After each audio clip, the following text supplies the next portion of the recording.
Dobar dan, dobri ljudi. Evo nas opet skupa. Ovako, pa nisu baš neka vremena, vidite ovo što se događa, potresi, silni, ljudi izgubili živote, zgrade padaju, ko da je smak svijeta. I zato sam za početak izabrao jednu pjesmu koja je napisana u vrlo teškim životnim uvjetima, u jednom od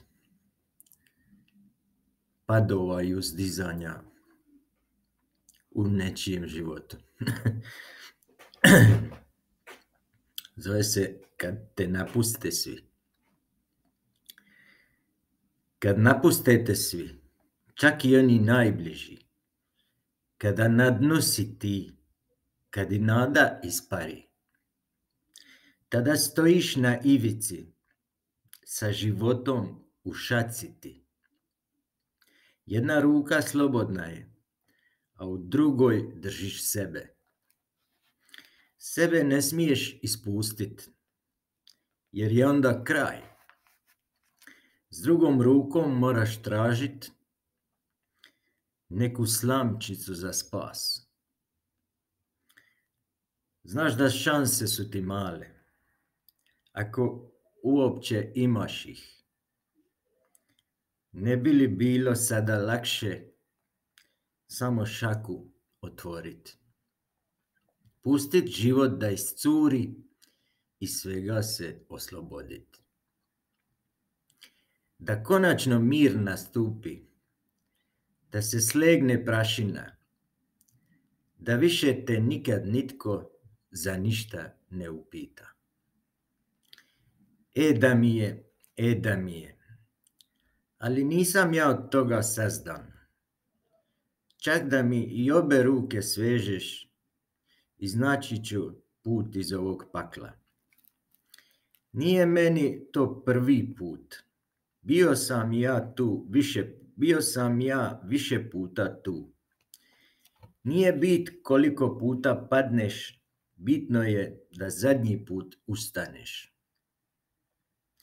Jer kad padaš i ustaješ, već naučiš dosta tog. Bitno je da zdravlje te posluži, da ustaneš i taj zadnji put. Eto ga, ta mi je pjesma baš pri srcu, jer je jako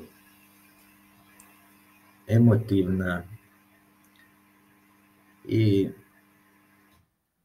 dosta motivirajuća za puno ljudi koji su u problemima, koji su na dnu, na ovaj ili na onaj način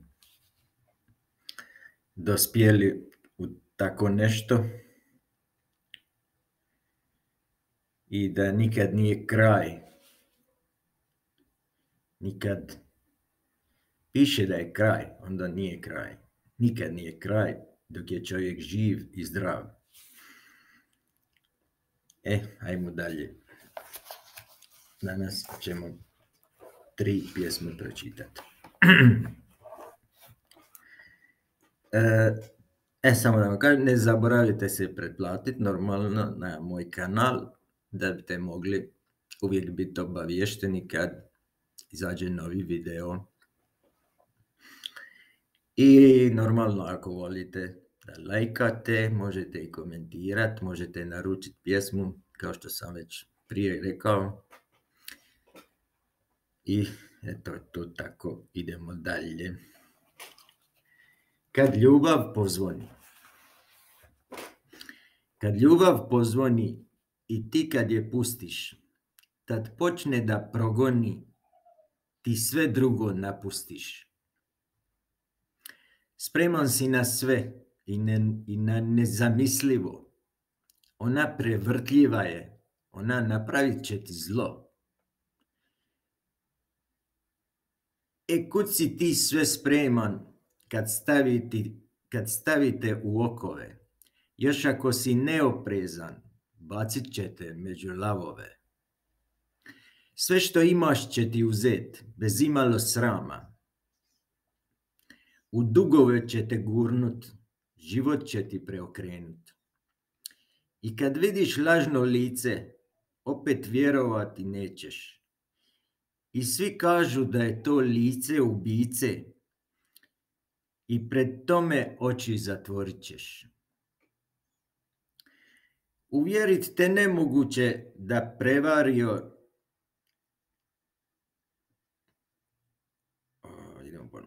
Uvjerit te nemoguće da prevario te je.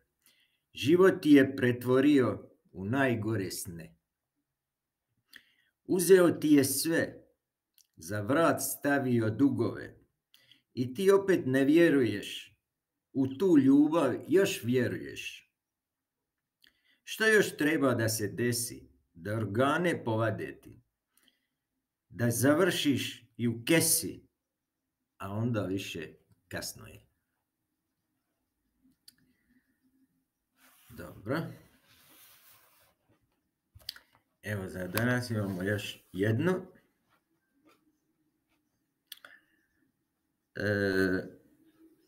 Ona nema naslov, normalno većina ih i nema.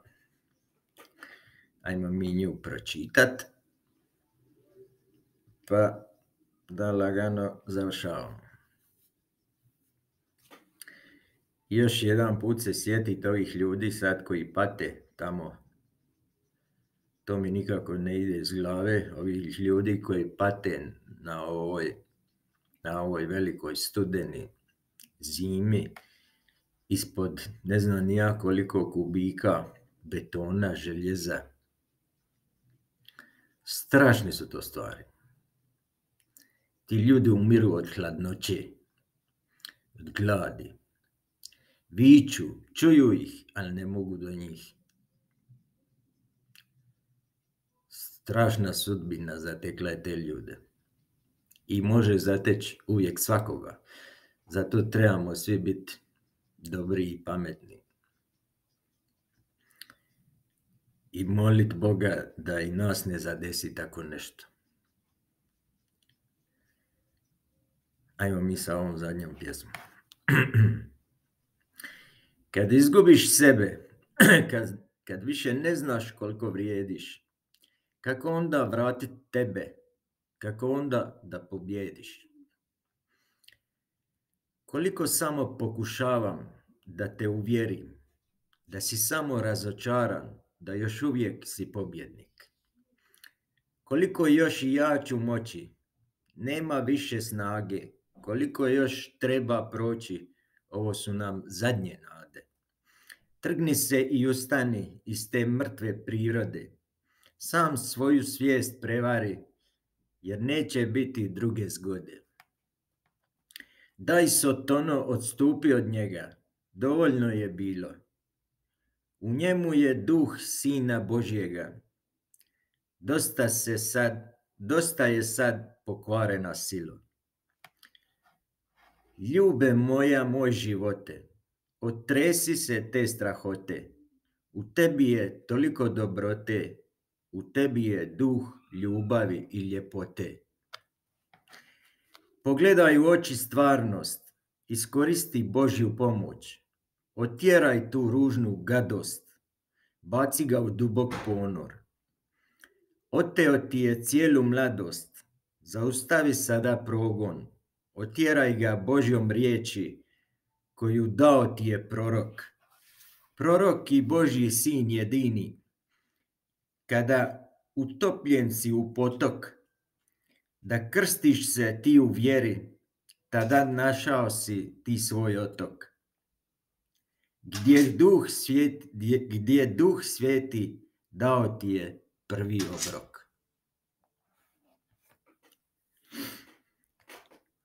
Ovo je jedna vjerska pjesma.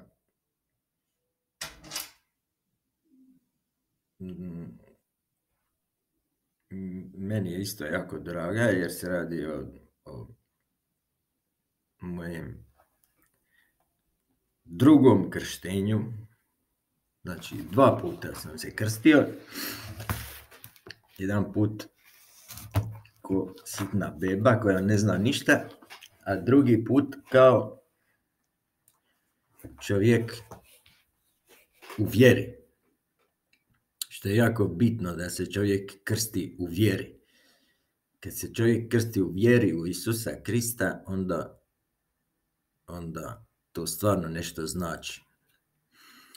I onda se on naseli u vama zauvijek. I nikoga ne može otjerati, jedino vi sami, ako prodate dušu vragu. Dobro, eto ga. To je to za danas. Ne zaboravite se pretplatiti i lajkat i vidimo se u idućem videu u kojem bi možda mogli početi čitati knjigu ili nastaviti sa ovim pjesmama, ne znam, ali nešto ćemo napraviti. Vidimo se, pa pa.